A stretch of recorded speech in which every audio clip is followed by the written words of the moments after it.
فاكس لاعبي اتحاد طنجة.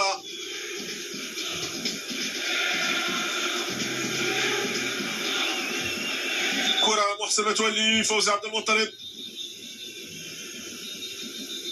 والمتابعة الطنجاوية من الطرف الايسر. ممتاز استخلاص الكرة للاتحاد محسن متولي، والهدف الاسيست متولي، والجول للبقالي.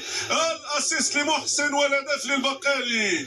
تتغير النتيجة السنة في هذه المباراة. الاتحاد يشعل المدرجات، يشعل صخب مناصري الاتحاد هنا في ملعب العاب الزاولي. تتغير النتيجة، تصبح 1-0، والتغييرات تؤدي المطلوب منها. شوف الاصرار الكبير في الكرة الماضية. هيثم صنعت من هيثم، تم تحضيرها من متولي، والختم ويختم من قدم البقالي. 3 تغييرات في ظرف ما يقارب الدقيقة.